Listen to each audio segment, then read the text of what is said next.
Hi everyone, so today I have very lovely friends right here, Lisa Kilgour. She is a holistic nutritionist, educator, and also an author. She helps people heal from diverse and complex health issues. Don't forget to check her book about undieting that was released in October 2020. So actually about right now that we are recording. Thank you so much for joining me today, Lisa. Thanks so much for having me. I'm excited to be on. Yeah, so I prepare your interview. I was watching your TED Talk and also checking your website, and I'm very interested to know more about what you do actually. So I'm a registered holistic nutritionist, and a lot of times when you meet a nutritionist, you kind of expect that they're going to tell you what to eat. And I kind of work in a different way. I work with who you are, what you're feeling, and your habits. And out of that comes a healthy way of eating. And I find that this approach of undieting, of not using a set diet, allows you to really embrace who you are and what your body needs, but it's also freedom because everything is allowed. You can have chocolate cake if you want to have chocolate cake. It's all about enjoyment and pleasure and easy steps so you can actually incorporate this into your life forever and not be on something that eventually, you're going to fall off of because you're human and that's what happens. And what inspired you to become nutritionist at the very first place? Oh, I was actually my own health journey. So in the early 2000s, I was just leaving university and I was in a very competitive music performance program. And in that time, I got incredibly tired and I got incredibly sick and incredibly inflamed. And by the time I left, I had shooting pain down both my arms. I had tendonitis in both my thumbs. I had trouble breathing. I had uncontrolled asthma. And I was so tired and so foggy and so unwell. I'd forget what day of the week it was, where I was going. And I went from doctor after doctor after doctor, and nobody could figure out what was wrong with me. But nobody asked me what I ate. And that's what I find so ironic because I ate garbage. I ate Fruit Loops and sweetened peanut butter and just like sugar all the time. And when I left school, I got a job and this job happened to be in the wellness industry. And it was for a company that makes a whole food supplement. And that was my first introduction to what happens when you feed your body. And within about 2 weeks of taking this, I hadn't made any dietary changes. My brain turned back on and I could think again. And my job was in customer service. My job was to learn about nutrition. So that's what I did. And over the course of many years, I slowly changed my diet and I developed a love of helping people. And as I moved into different jobs in that company, I really missed being customer service and talking to people and hearing about their story and hearing about their life. So that's what put me back into school for holistic nutrition. And I did that in the late 2006, 2007. And I've been working as a full-time holistic nutritionist since 2008. That's awesome. Actually, I experienced the same thing as you. Yeah, I went to many doctors to get those issues solved about tiredness. And I had like a very bad insomnia like 3 years ago. And yeah, they never asked me about what I'm eating for real, even though I'm Thai. Like our food is quite variety, but I don't know. I think, yeah, but it's the sweetness come first of the taste. So I understand what you mean. So in majority, when like people come to you in terms of like, how can you help them improve their nutritionist? What is the biggest problem that you find? Well, the first thing that I find is that they come feeling really guilty that, oh, you're going to ask me about evening eating because I can't control myself in the evenings, or all I want is chocolate all the time. And I don't see those as weaknesses. I don't see those as things to feel guilty about. Those are actually symptoms. They're symptoms that things just aren't working right now, that things are out of balance. Because when your habits are out of balance, or if you're denying yourself of certain foods, like if you say no to carbohydrates all the time because they're out of style right now, then you're going to crave sugar and sweets all the time, especially in the evening. So when somebody comes to me and said, this is the thing I'm the most guilty about, or I feel the most guilty about, about, then I just kind of turn it around and find the underlying cause of it. Because when we are feeding and fueling ourselves in a really balanced way, our cravings change to vegetables and fruit and healthy food. And we have the energy to do this. But when you're really, really stuck in old patterns, it seems so overwhelming to even make the smallest little change that you can just get stuck there staring at this, like, I need to do a whole dietary overhaul. And the truth is that sometimes eating an apple around 3 or 4 p.m. makes such a difference to your whole day that suddenly now you can make dinner because you ate an apple. It seems so simple. And because you make it a good dinner, you're not craving food all night. And because you're not craving food all night, you sleep well. And then you wake up in the morning and you want to eat. Like, it's amazing how just small little tweaks can make this an enormous difference. And then your body does the rest. Your body guides you to the rest. Mm-hmm. Yeah, that's very interesting. So where the craving came from, actually? So the cravings, and in my book, I have a whole chapter on cravings. The cravings are usually from an imbalance of some sort. So things like chocolate, dark chocolate, and chocolate in general is an incredibly common craving. And that is actually frequently a craving for the mineral magnesium.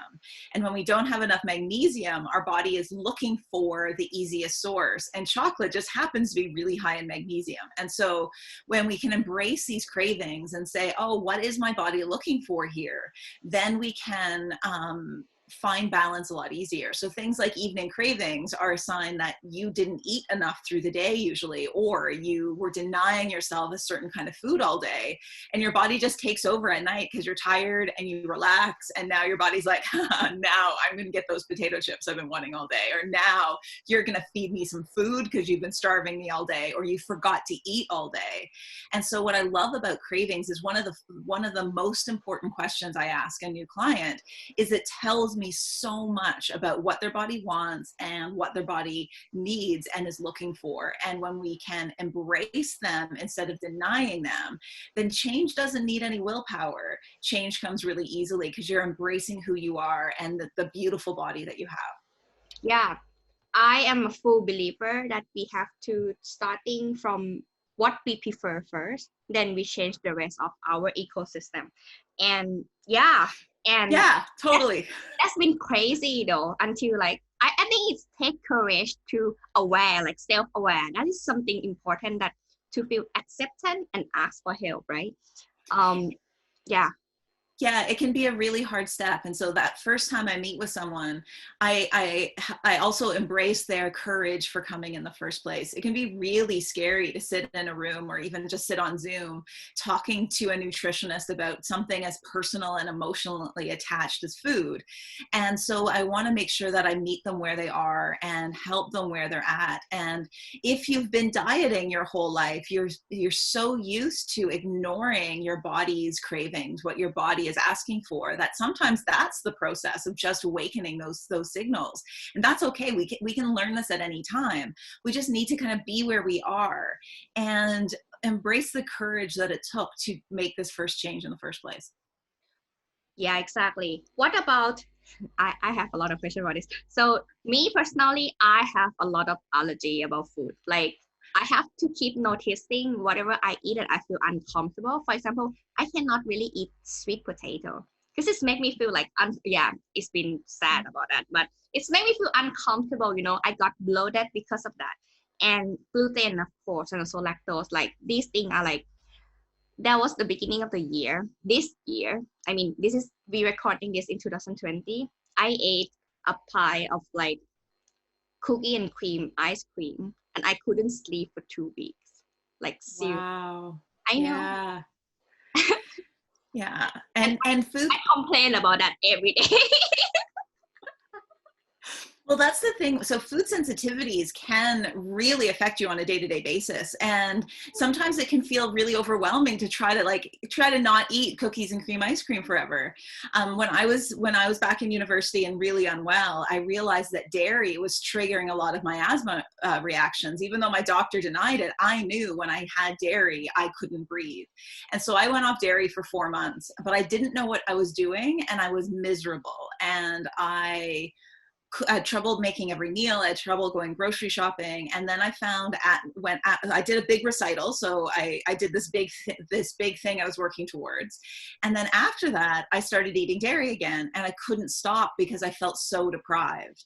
And I binged on dairy, which means I had dairy 3 to 5 times a day for 4 years, even though I knew all of the problems it was causing. But it was just felt so overwhelming to even consider removing it again because I was so miserable. What I do with clients and what I did with myself is the first step is learning, when I have dairy, this is what happens. When you have cookies and cream ice cream, this is what happens. Then the next stage is finding replacements that are just as enjoyable as what you don't want to eat. So for me, I spent 6 months finding replacements for dairy in my diet that I enjoyed so much I didn't miss it. And then anytime I really wanted dairy, I had it knowing this is how I'm going to feel afterwards. So I did it with my eyes open. I fully embraced that when I had dairy, I'm probably my skin's going to break out and I'm going to be bloated. And these are the things that are going to happen. And I'm an adult and I can choose and I'm going to have it. And I found that by embracing this more positive feedback loop, it made dairy less powerful. And now this is 15 years later. I still have it whenever I want it, but most of the time it's barely in my life because I don't have those cravings, because I can put avocado on my sandwich instead. And I like that just as much. And I have all of these replacements that makes it so I never feel deprived of dairy. And that's where the power of undieting really comes, where you don't ever feel deprived of something. So you mentioned about to add more of the plant-based thingy, like vegetable or fruits into the diet more. Anyone have feeling ever like craving those fruit and vegetable before? Like, well, it happens. So one of the things that I do is I'm a full believer of adding before you subtract. So say you think, okay, I need to reduce this sugar in my diet. Before we touch that, we add a bunch of healthy food, and then you just stop eating as much sugar. And what I find, and I see this over and over and over again, is that when you start adding these foods, your body starts getting really attached to them and you start craving them. So for me, that first whole food supplement that I took 20 years ago was a really green supplement. And to this day, I crave green things because my body attached itself to this is what's good for me, is green things. And for 30 years ago, I would never have touched anything green. I thought broccoli tasted like dirt. And what happens when you add these foods and you stay open and aware of how you feel when you eat them, you miss them when they're gone. So I notice this with a lot of clients about a month to 2 months into our work, is that if they say go away for a weekend, or they have a party, or they just eat a bunch of junk food one weekend, they come in dripping with guilt saying, oh, I can't believe I did this. You're going to be so disappointed in me. And my answer is always, so what are you looking for right now? What are you craving? And their answer is always, man, all I want is a salad, or I want to make a big stir fry. And I never, ever thought I'd crave vegetables, but I'm totally craving them. And that is a natural part of this process. wow. Yeah, that's a big difference though. That's very interesting. Yeah. It's the power of yes versus no. It's the saying, yeah, adding food in, but also never saying no to something. That's what allows this process of actually craving the healthy food. So actually let the body adapt to what you prefer. Oh, okay. Yeah. And because you're not saying no to cookies and cakes and all of those foods, they're not getting power. You're not feeling deprived of them. They get powerful every time you say no. Instead, it can be a choice. It's like, you know what, I'm going to have an apple before I have that cookie. And you might find you forget about the cookie, but that cookie has no power over you because you've made a choice. It's really incredible. And before I did this myself, I never expected to crave sugar as little as I do today. That's why cheat meal or like cheat day doesn't work, right? Yeah. Because they get powerful because you've called them a cheat day. It's like, this is the day I can eat whatever I want. It's like, no, every day you can eat whatever you want. You're an adult. Just like have everything be on the table, but be aware of how you feel when you eat it. And you'll notice really quickly how much better you feel when you gravitate to these foods. But I can have chocolate cake every single day if I wanted to, but I so rarely have it because I can have it anytime I want. There's no power behind it. And I don't feel good if I have it every day. That's it. Mm-hmm. Oh yeah, it's about mindset. It's about the way you see it, and then prioritize the thing that's good for you and also make you feel good, like those green stuff and also variety of color things. Oh yeah, I Yeah. think Yeah. And this is food freedom. That's how you walk away from all of the constraints of the dieting world and actually just have freedom in it. But it's also easy. So it's something you can do when you have a busy life, when you have other priorities. Undieting isn't something that takes over your life. It instead gives you life. It gives you freedom. Mm-hmm. I think you mentioned about bacteria imbalance and also the mental disorder that is could be related. Can you talk about it a little bit? Sure. So in my TEDx talk, it was recorded in 2015, and it's about the gut-brain connection, and it's how our gut bacteria, are otherwise known as our microbiome, affects how our mind works. So back 20 years ago, when my diet was atrocious, my gut was also atrocious, and that played a huge role in the fogginess and the tiredness and the depression that I was dealing with on a day-to-day basis. And while the research is really, really new and really, really early, we are seeing definite connections between an imbalance in the gut and mental health issues like depression and anxiety. And they're seeing it in the neurotransmitters. Our gut mirrors our brain and things like serotonin and dopamine. And actually, most of that is actually made in our gut. So as if you have a gut bacteria imbalance, then that can lead to so many other imbalances, including your immune system and your metabolism, but most importantly, your brain. I have a whole chapter on the gut in my book, including the gut-brain connection, because it's a love affair of mine, the gut-brain connection. But what's really cool is how early this research is and the new stuff that's coming up, like a connection between Parkinson's disease and our gut bacteria. And there's early research with Alzheimer's that's just still inconclusive at this point. But if we watch this for the next 5 to 10 years, we're going to start seeing mental health issues being worked on in the gut because they're so connected. Mm-hmm. Yeah, because I personally had taken the medicines for like 3 years, and it's actually not really changed the way I feel until I stopped eating those things. I mean, seriously, that is Yeah. crazy enough. So my parents were saying like, oh my gosh, what the doctors have done to me. I wasted like 3 years unknowing that it's actually what I eat. And Mm-hmm. yeah, I mean, how can people realize earlier from your experience about these um, bacteria imbalance or like the food imbalance in general, that they should take a look at it? This is where we kind of have a lot of power, because I, like you, doctors couldn't figure it out. What their treatment wasn't working. And it wasn't until I started taking a look at what am I eating, because that big change started to happen. And it makes sense. While mainstream medicine hasn't embraced this yet, but every single cell in our body is made from the food that we eat. And so if we have nutritional deficiencies, if we're missing certain things in our diet, it just makes sense that our body can't work properly. And we don't know the full ramifications of what that might be until we try to eat a little bit better. And and the best part is that every single new food you add, every single little extra thing you do that's adding a whole food or a fruit or a veggie to your diet, your body will say yay and give you a cheer. So you might be as simple as you're eating an apple every day. That alone can change your energy. And that might be, oh, I'm going to start making vegetables as a part of my dinner. That alone can make a difference. And so you don't need to go on anything dramatic to feel the differences. It can be these first few steps, but like you saw yourself, like it can make a huge difference in how you feel, how you think, your emotional, your mental state, everything. Yeah, in case anyone listening to this, and I just want to put disclaimer out there, feeling depressed and depression are different. Feeling anxious and having anxiety are different. So consult your doctor about that.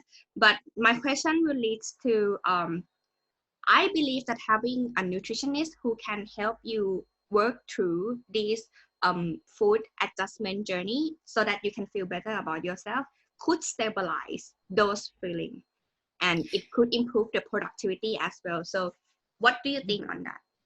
I totally agree with you, both with your disclaimer and that this can help. We also want to be embracing therapy and counseling and all of the other help that we need when we're dealing with mental health issues. What I find food does is it takes the edge off things frequently. So it kind of calms down the feelings.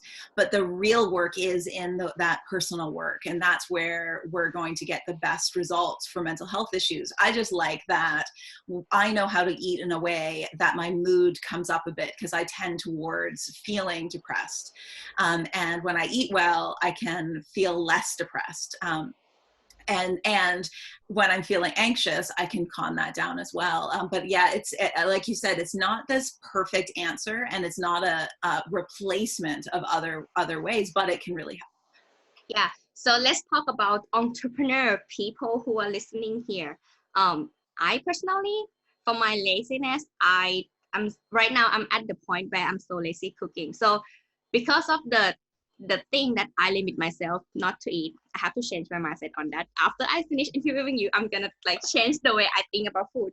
But I hire a chef to make food for me, because I think that what I'm gonna eat within the day is quite taking so much time, because there are too many choices to like go through, right? So I just hire a chef, and then they just make for me like those gluten-free, lactose-free. That's already limit many things regarding to Thai food. So how I live right now, yeah. But would you suggest to do what I'm doing currently, so that outsource this food making and stuff? Absolutely. Always outsource thing anytime you can. I'm an entrepreneur as well, and I would love to outsource cooking. As much as I love food and eating, I'm not a chef. And so I'd much rather have somebody who does that for a living. But no matter where you are because I'm an entrepreneur as well, and I find what I eat makes or breaks how my workday goes.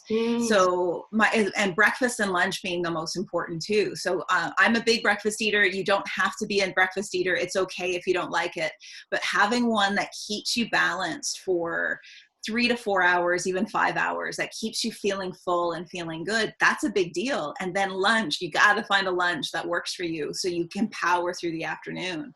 Otherwise, like if my lunch doesn't work for me, I'm 3-4 p.m. I'm done. And as an entrepreneur, that doesn't necessarily work with my ability to grow my business. And so it's for me to be able to think clearly and do what I'm doing, my priority has to be on what am I feeding myself as well, because I can't be eating a bunch of refined food and still think as sharply as I'd like to.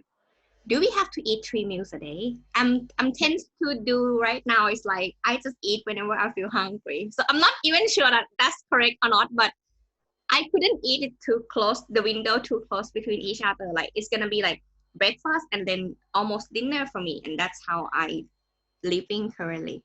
Well, that's where we have to find our own balance. So I don't believe everybody needs 3 meals a day. What I do is use your symptoms as a guide. Is this working for you? So recently I was working with a woman who has a really busy day, and she eats breakfast most days, and then she snacks a couple times in the afternoon because that's all she has time for, but it's usually out of desperation. It's like, I'm starving, so let me eat these crackers.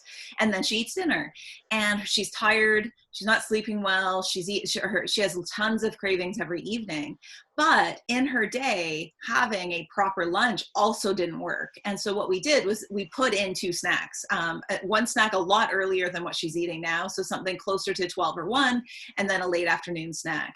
And that allows her brain to turn on and stay going, because what the downfall with waiting too long between meals is that now you're using cortisol to get your blood sugar up, and that is draining on the body. And so over time, that can lead to adrenal fatigue and other types of exhaustion and burnout. And we can't afford that as entrepreneurs at all. And so for you, what I'd say is just experiment. You may not need a lunch meal. It's good for your digestion to have a lot of space between meals, but maybe throw a snack in like 5 hours after breakfast, just to keep that power going. And notice if you are hungry all evening, that maybe that's a sign that putting some more food earlier in the day when you can use it would work. But if you eat dinner and you're satisfied and happy, then you probably just need to throw like a piece of fruit midday and you're good to go. Yeah. Here's the thing that I discover, especially when I travel a lot and I have to adjust the time zone. I kind of like, so I can start my day with having breakfast, like tell my body that this is the morning right now, just to like get things started. But then the later that time zone difference, I actually push my dinner even further. Like it could be really late at night, like 10 p.m. And I'm not feel good about that actually. Yeah. But seems like, have you ever came across any like digital nomad or those traveler who like travel a lot and their body is somehow confused? Like, what time is it right now? Absolutely. And I've traveled a lot myself, mostly within a couple time zones. So not a huge time zone difference like what your travels are. But when our bodies easily get confused, and it can take days to adjust to even just 1 hour time difference. And so one of the ways to work that I find kind of works is to be in the time zone that you're in. And so when like this faster you personally adjust to the time zone, the faster your body will adjust to the time zone, which means, yes, eat breakfast at the breakfast time. I love that part, but now you're eating dinner at the old dinner time. And so that throwing food earlier will help your body just find that adjustment. Using herbal adaptogens like ashwagandha and rhodiola can help your body adapt to those differences as well. There's different herbs that literally help with those kind of changes, and they can be helpful to just shift it a bit faster. But I find for myself the easiest way is to, when I adjust time zones, to fully adjust. This is how I'm living. And then when I come back to the new one. And yeah, it's not perfect, but it does get me back on track within a day or two.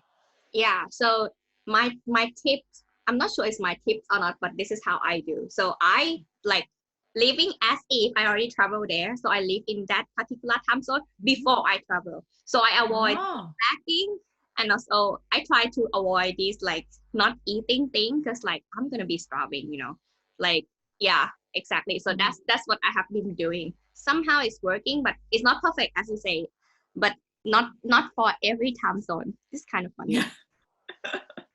And the bigger your time zone change, the harder that is. Like, it is hard on the body to change big time zones. Yeah, I mean, you would be surprised. I mean, I always surprised because like right now I'm like 12 hours ahead of you about, and I could still 12 more hours because right now he's already Friday, but you still Thursday, right? But I actually have more time to like improve my work and also still able to meet the deadline for my clients. And that's kind of always surprised me. People always say that you can have like Happy New Year's 2 times, like from the ATS side and then travel to the Eastern. So like that's work. Yeah. That's always fun. Yeah. Anyway, in case anyone want to work with you or reach out to you, how can they contact you then? So you can find me on my website, lisakilgour.com, and my last name is Kilgour. And on my website has a bunch of stuff, blog posts, ways to work with me personally. But if you go to lisakilgour.com/freebie, I have a beginner's guide to undieting called 5 Ways to Eat What You Want. And you can get that guide and you get the beginning stages of undieting, of what to do first. And they're really good changes. They're easy ones, but they're really, really effective. So that is lisakilgour.com/freebie. The link is already in the description below, everyone. So stay tuned for your change in terms of diet for the rest of your life. I mean, this is going to be the change for the better. Thank you so much, Lisa, for joining me today. Thanks so much for having me. I really loved being on your show today. Thank you. Hey, thank you for watching this episode. If you enjoyed the show, you can subscribe here or here. And this is the previous episode. Check it out. See you next time.